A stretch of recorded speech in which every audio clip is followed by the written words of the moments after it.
Bueno, lo que habíamos estado revisando en la sesión previa estaba asociado a un ejercicio de taller que hicimos, en el cual a nivel de grupos o de equipos de trabajo ustedes simularon o modelaron la actividad, la práctica de un grupo de científicos que podríamos identificar como paleontólogos, en el ejercicio de reconstrucción de un esqueleto de dinosaurio, por supuesto, extinto, es decir, a partir de vestigios fósiles, o supuestamente vestigios fósiles.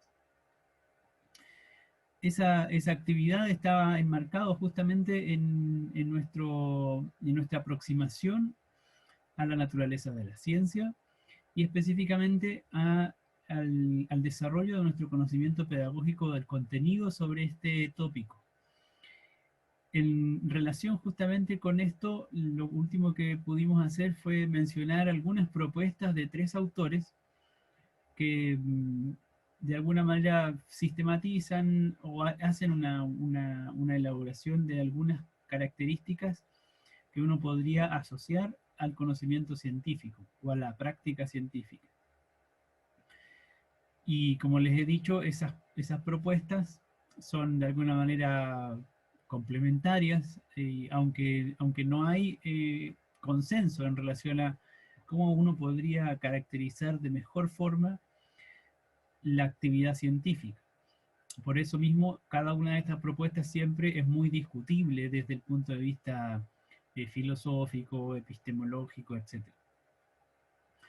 No obstante, en didáctica de la ciencia, que son justamente el origen de estas tres propuestas que mencionamos en la sesión anterior, de alguna manera han cobrado relevancia y se han posicionado también como importantes para el desarrollo de la alfabetización científica. Y es por eso entonces que estamos justamente introduciéndonos y promoviendo esta visión de la enseñanza de la naturaleza de la ciencia, considerando que está presente dentro de las orientaciones curriculares, como un énfasis que uno puede introducir o que se espera que los profesores hagamos en la enseñanza de las ciencias naturales. Luego entonces hoy día vamos especialmente a profundizar en algunos ejemplos y elementos adicionales de la propuesta de Lederman, que es de uno de los tres autores que mencionamos en la sesión anterior, y que resulta, digamos, proponer u ofrecer un modelo que resulta bastante, yo diría, fructífero para el diseño didáctico práctico en ese sentido, más allá de las limitaciones o dificultades y críticas que se le puedan hacer a su modelo. Y entonces, sobre esa base, sobre la propuesta de Lederman, vamos a avanzar o a comentar algunas ideas sobre las estrategias didácticas o las estrategias instruccionales para la enseñanza de la naturaleza de la ciencia. Estos son los dos tópicos que vamos a abordar hoy día. Entre medio ustedes van a encontrar una propuesta de ejercicio que yo les voy a sugerir. No es a modo de tarea ni de taller, simplemente como ejercicio práctico, formativo que espero puedan, al cual espero puedan dedicarle algunos minutos para pensar sobre eso, y entonces luego en la siguiente clase lo revisamos, lo comentamos, que tiene que ver con justamente un contexto o un estímulo, digamos, para diseñar una actividad o un instrumento que nos permita justamente hacer enseñanza de la naturaleza de la ciencia.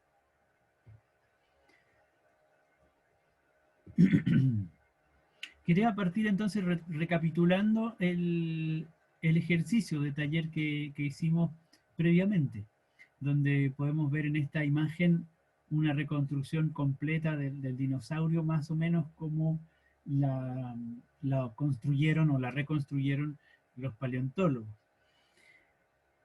Podríamos decir, pero no es la idea que se queden con esta impresión de que este es el resultado esperado, en el sentido de que es lo que los científicos produjeron. Pero yo les mencionaba al principio del taller que no era el propósito del taller justamente llegar a un resultado predefinido o predeterminado. Entonces la pregunta es, ¿para qué realizamos este taller? Recapitulemos un poco el ejercicio. ¿Por qué lo hicimos? ¿Para qué? ¿Cuál era el propósito, dirían ustedes?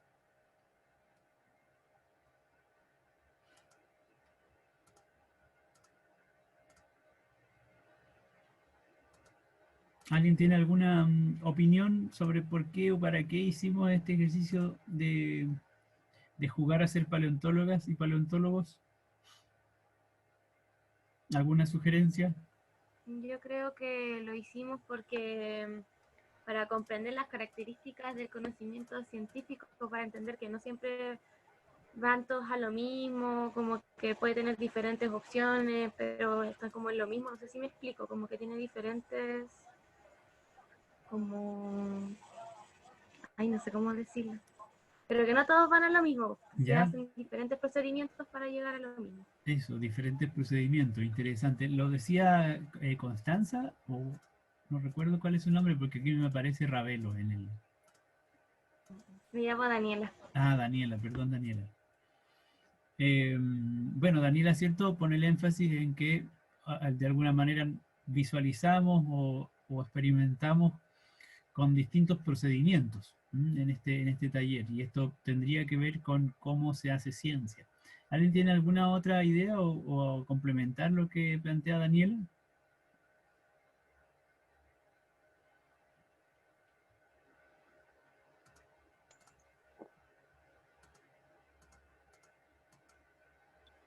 Yo creo que igual entender un poco que no es como el resultado final, sino que la ciencia igual varía, que no es algo que tenga como una respuesta final.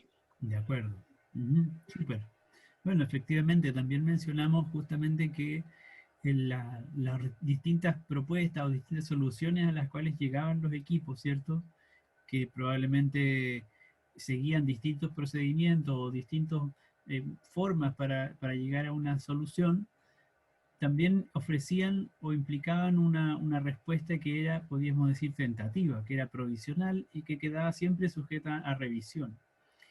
Y es un poco justamente lo que ocurre con la práctica, en este caso de la paleontología como ciencia. Así es que, como bien dicen sus compañeras, que me parece que fue la segunda, parece que fue Josefa, si me equivoco me corrige, eh, lo que intentábamos justamente era aproximarnos a través de una, digamos, simulación o modelamiento de un tipo de práctica científica, algunas de sus características. Eh, por lo tanto, este taller justamente tenía como propósito aproximarnos a la enseñanza de las características de la ciencia, o si ustedes quieren, aproximarnos a la enseñanza de nos, de la naturaleza de la ciencia. Algunos de los elementos que mencionamos ahora y que vamos a mencionar a continuación de la propuesta de Lederman, justamente ya los habíamos de alguna forma revisado con algo de detalle a la luz de lo que hicimos en el taller. Es un tipo de recurso o de actividad que uno podría considerar justamente para ir avanzando en algunas de esas características de la ciencia. La razón por la cual introdujimos o estamos pensando en introducir naturaleza de la ciencia en el currículo de ciencias naturales o en la enseñanza de ciencias naturales de un modo más general es porque, como les decía, hay cierto consenso a nivel de investigación y en distintos, digamos, orientaciones o reformas educativas a nivel mundial, en las cuales se considera que la enseñanza de la naturaleza de la ciencia es provechosa o es conveniente y está especialmente orientada o especialmente conveniente para promover una mejor alfabetización científica de las personas. Esto sobre la idea de que en la medida en que uno hace el ejercicio de reflexionar o de cuestionar en la práctica científica, entonces logra promover y al mismo tiempo, por supuesto, adquirir, en el caso de los estudiantes, una visión más compleja, más realista de la actividad científica, que trasciende o que supera, en cierta manera, los sesgos culturales. simplemente las preconcepciones asociadas a la actividad científica. Muchas de esas preconcepciones también promovidas culturalmente. Y por lo tanto, si es que uno logra eventualmente superar estas barreras culturales, entonces podríamos aspirar a generar mayor interés por el aprendizaje de la ciencia, que es un aspecto central justamente desde el punto de vista de la formación de los estudiantes. Cómo inspirar y cómo atraer a más personas a este campo de desarrollo personal y profesional. Y al mismo tiempo promover mayor y mejor comprensión acerca del conocimiento, acerca de los límites del conocimiento, y por lo tanto entonces contribuir de alguna forma a que las personas logren tomar mejores decisiones, o por lo menos que tomen decisiones informadas en relación a los límites o a los alcances del conocimiento científico. Estas ideas entonces están a la base de que promovamos la enseñanza de la naturaleza de la ciencia, y para ello requerimos algunas herramientas o algunos dispositivos que nos permitan justamente ir promoviendo esta área de conocimiento. De ahí entonces que surge la necesidad de contar con una respuesta desde el punto de vista didáctico acerca de qué es la ciencia, de qué características tiene y de cómo se hace ciencia. Esta pregunta, como les he dicho, por supuesto no tiene una respuesta completamente aceptada en la literatura a nivel internacional. Es una pregunta muy compleja, es una pregunta que tiene un trasfondo filosófico y que ha sido discutida desde distintas perspectivas por muchísimas personas y que lo continúa haciendo. Hay disciplinas enteras que se dedican al estudio, o a la reflexión o al análisis de la práctica científica, y por lo tanto hay escuelas de pensamiento que son incluso contrapuestas unas con otras.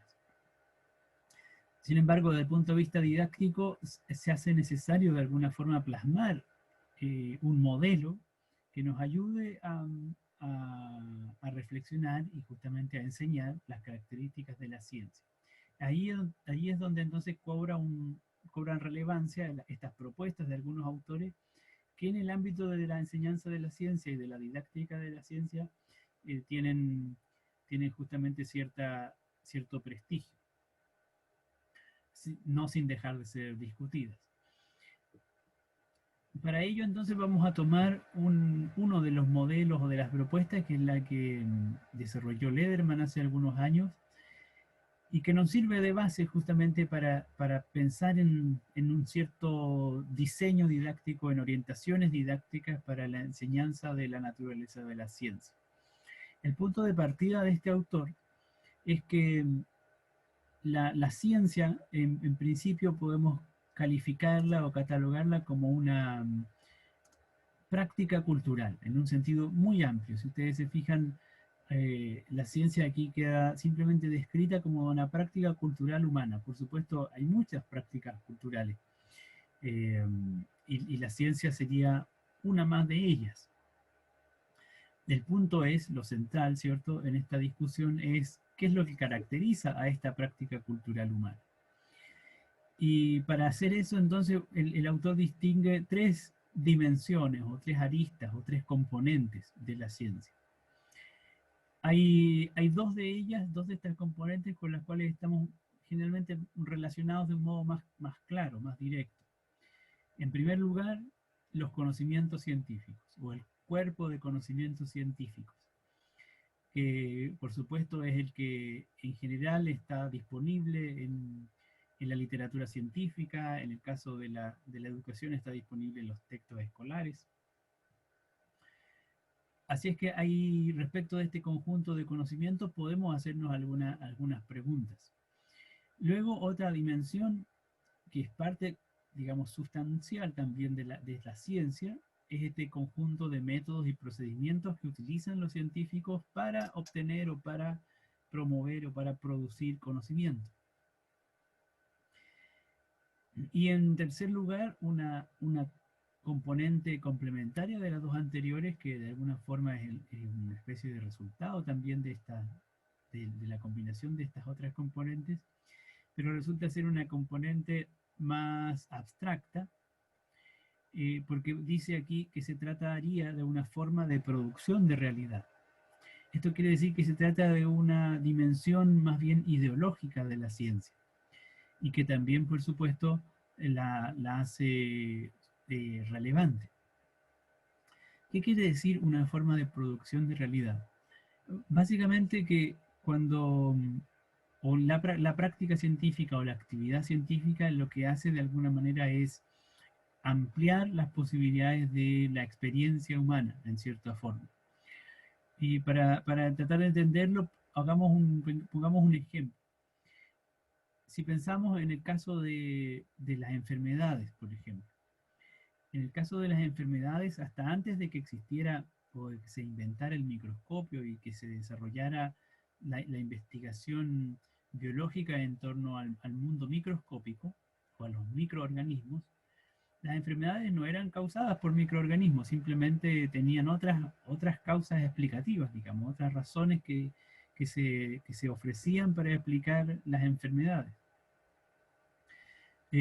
O incluso la descomposición de los alimentos. No había ninguna noción de la existencia siquiera de seres vivos microscópicos.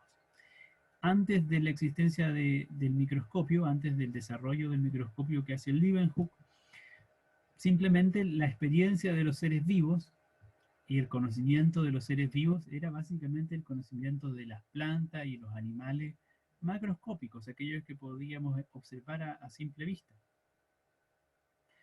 Sin embargo, cuando se da cuenta justamente de esta nueva experiencia que es la aproximación al mundo microscópico, gracias en parte al desarrollo de la tecnología, en este caso del microscopio y después su evolución, entonces comienza el estudio sistemático y la producción de conocimiento en torno a justamente a las características y los efectos que tiene estas formas de vida microscópica sobre nuestra propia existencia. Y en ese sentido, por ejemplo, con el estudio de Pasteur, que releva o que por primera vez enfatiza y explica la importancia, por ejemplo, de la asepsia en medicina para mantener las condiciones óptimas de cuidado y de salud, sobre la base de la existencia de microorganismos que justamente se propagan enfermedades. Y de ahí el desarrollo de las vacunas, el descubrimiento de los virus, etcétera. Todo podríamos decir, un universo o una realidad, entre comillas, que era completamente inexistente antes de que el conocimiento científico lograra desarrollar o de alguna manera describir justamente estos elementos. Y en ese sentido, entonces, cuando la ciencia se desarrolla en un ámbito, podemos decir también se convierte en una forma de producir o de ampliar la realidad. Por lo tanto, de ahí que sea un espacio o una componente ideológica de la práctica científica. Ahora, en relación a estos dos elementos o componentes, podemos hacernos justamente algunas preguntas más de fondo, justamente apuntando a identificar algunas características. ¿Sí, dígame? Es que la tercera dimensión, entonces, como la evolución de la ciencia, ¿o no? Digamos que si la ciencia evoluciona o no evoluciona es una característica de la ciencia como práctica cultural humana. Hay discusión, ¿acaso la ciencia evoluciona o no? ¿O progresa o no? En particular, en relación a esta tercera dimensión, lo que estamos diciendo es que cuando, mediante la práctica científica, mediante el uso y la aplicación de estos métodos y procedimientos que permiten desarrollar o generar conocimiento científico, lo que está ocurriendo simultáneamente es ampliar podríamos decir así, los límites del conocimiento humano, pero al mismo tiempo que se aumenta el conocimiento, también de alguna manera se complejiza o se amplía la experiencia de vida, la realidad que las personas vivimos o que las sociedades viven. Y en ese sentido, la práctica científica se transforma en una herramienta cultural que lo que hace es producir o aumentar la realidad, la experiencia de mundo que podemos tener. Eso es independientemente de si evoluciona o no evoluciona la ciencia, simplemente es el hecho de que antes de que se produjera conocimiento científico sobre una cierta área, entonces esa área no existía para la experiencia humana, como es el caso de los microorganismos. Antes de que se descubriera y se investigara sobre los microorganismos, estos microorganismos no existían simplemente, no jugaban ningún rol explicativo y no eran parte de la vida cotidiana. Pero en la medida en que se desarrolla este conocimiento científico en torno a este mundo, entonces ahora los microorganismos sí se hacen parte se incorporan de alguna manera a la forma de vida humana, a la realidad humana. En ese sentido, podemos decir que hay una parte de la práctica científica que contribuye justamente a aumentar o ampliar la realidad de la vida humana. Si acaso, digamos, uno dice que eso es evolución o no, es discutible, porque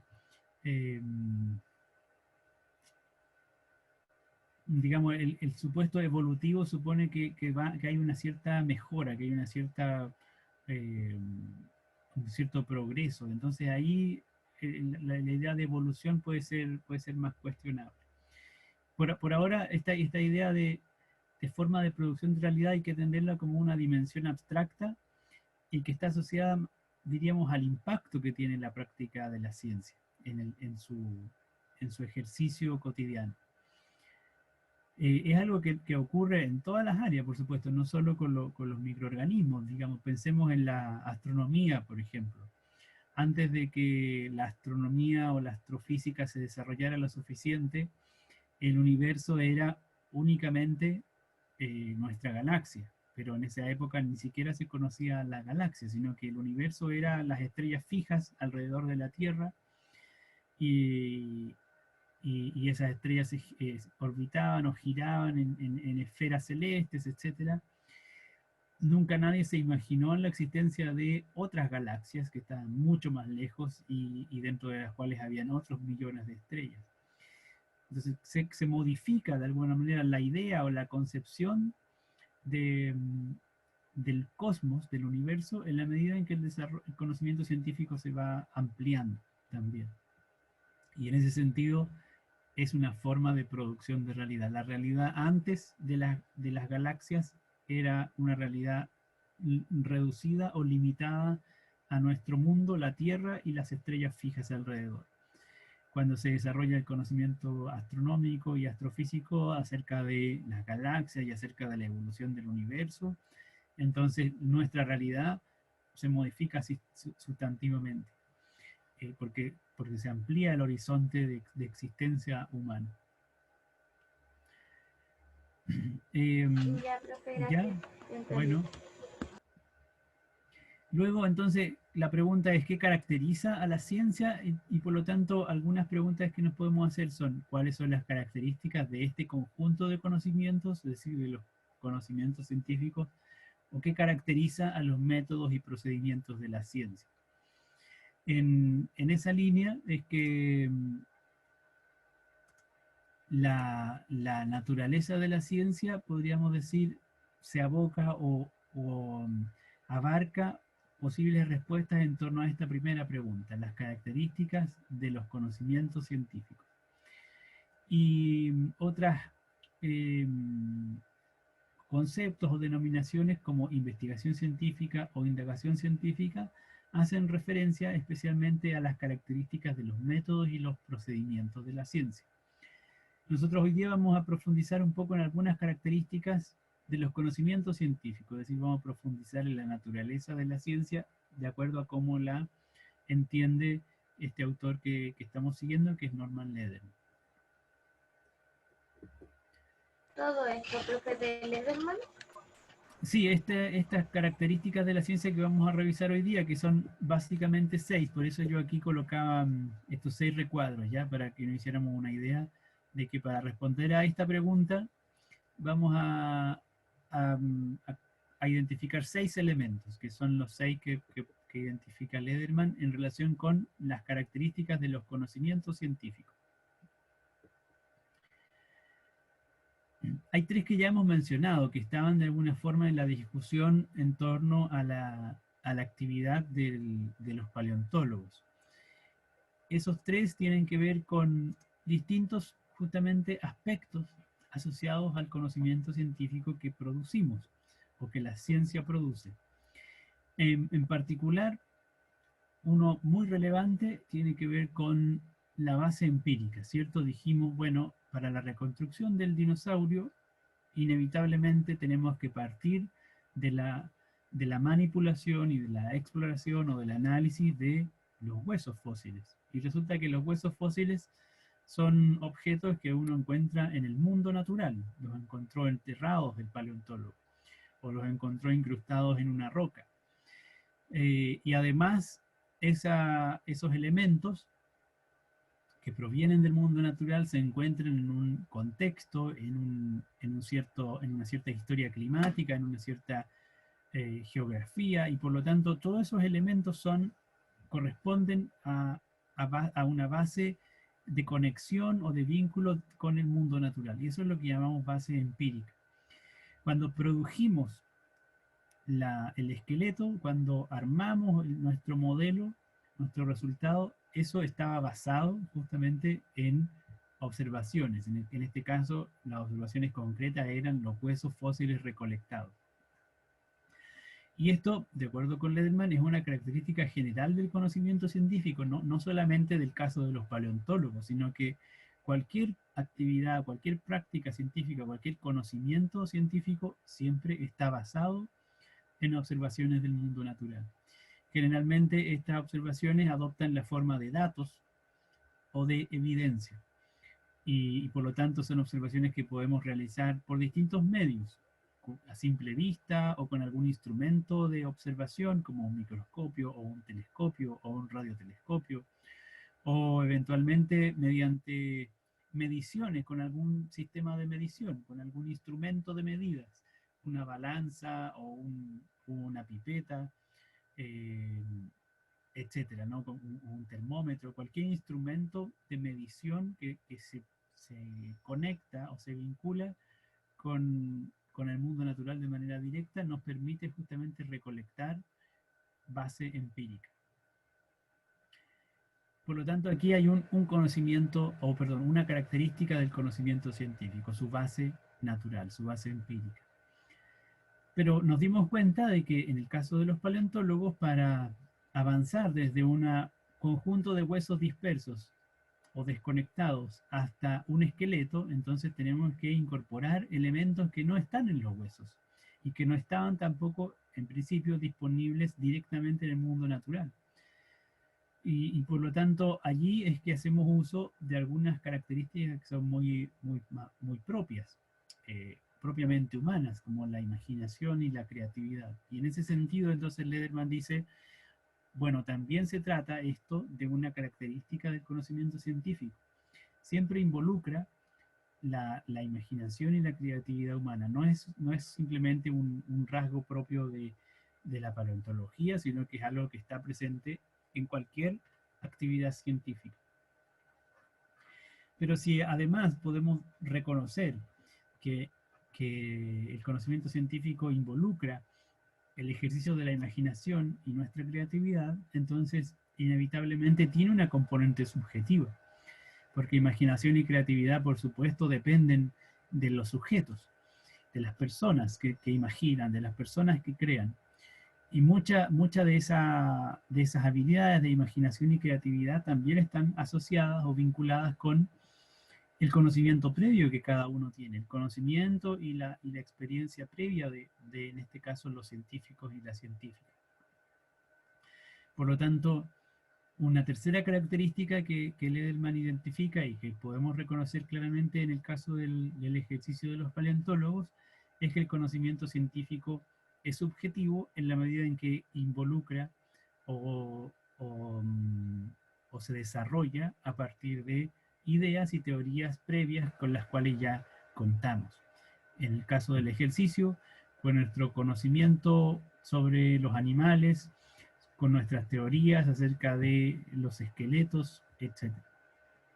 O nuestras ideas acerca de los dinosaurios, por ejemplo. Por lo tanto, aquí ya tenemos tres características que hemos identificado a partir del ejercicio y que, de acuerdo con esta propuesta de Lederman, podemos decir son tres características del conocimiento científico en general. Por una parte, y sustantivamente, tiene una base empírica, involucra imaginación y creatividad, y también, por lo tanto, es subjetivo porque involucra o se desarrolla a partir de ideas y teorías previas. Profe, Sí, dígame. ¿y no se contradeciría el que esté como basado en empíricamente a que el conocimiento es como subjetivo? Es muy buena observación, porque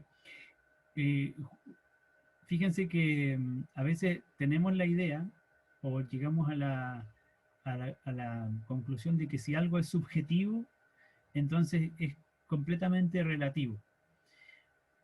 Hay que tener cuidado con esta conclusión, que además es una conclusión muy constructivista, muy presente en educación.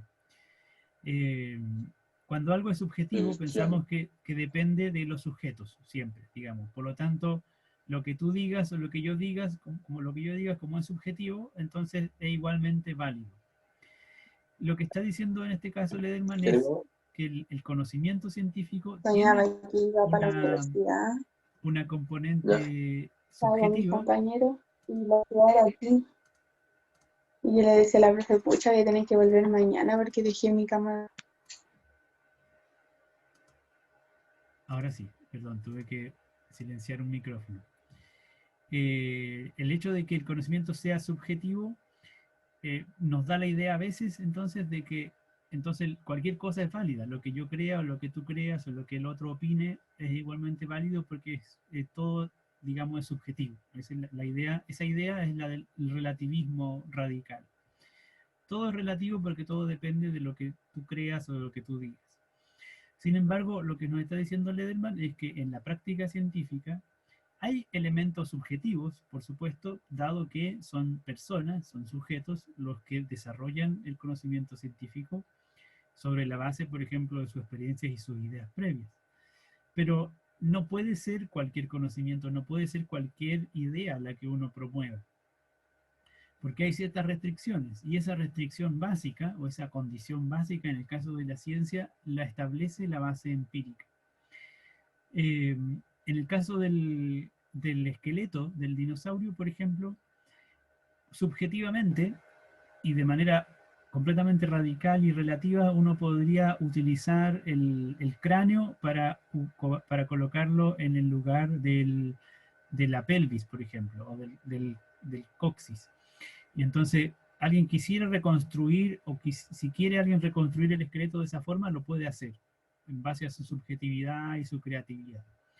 Sin embargo, la base empírica nos dice que en general los huesos que se asemejan al cráneo del dinosaurio corresponden más bien a la estructura de la cabeza del animal. Y hay mucha evidencia, mucha base empírica que nos señala aquello. Por lo tanto, no puedo elaborar un modelo como a mí se me antoje. Eventualmente lo puedo hacer, pero eso no va a ser científicamente aceptable. Y por lo tanto la base empírica se convierte en una especie de condicionante o de restricciones para las posibilidades de la imaginación y para las posibilidades de la subjetividad. Creo que va a acabar en un minuto esta sesión, así que si se interrumpe vamos a reconectarnos de inmediato, ¿ya? ¿Qué le parece? No sé quién hizo la pregunta. ¿Se entiende un poco la distinción entre lo subjetivo y lo empírico, o no necesariamente lo contradictorio, sino que lo complementario en este caso?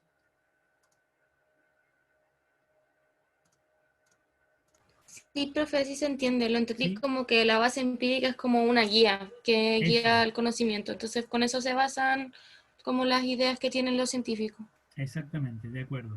Lo importante es que la base empírica no determina el conocimiento, porque para poder llegar al conocimiento necesariamente hay que introducir imaginación y hay que introducir creatividad y por lo tanto también ideas y teorías previas, ¿ya? El conocimiento va a ser una mezcla de estos tres elementos al menos y otros más que vamos a revisar a continuación.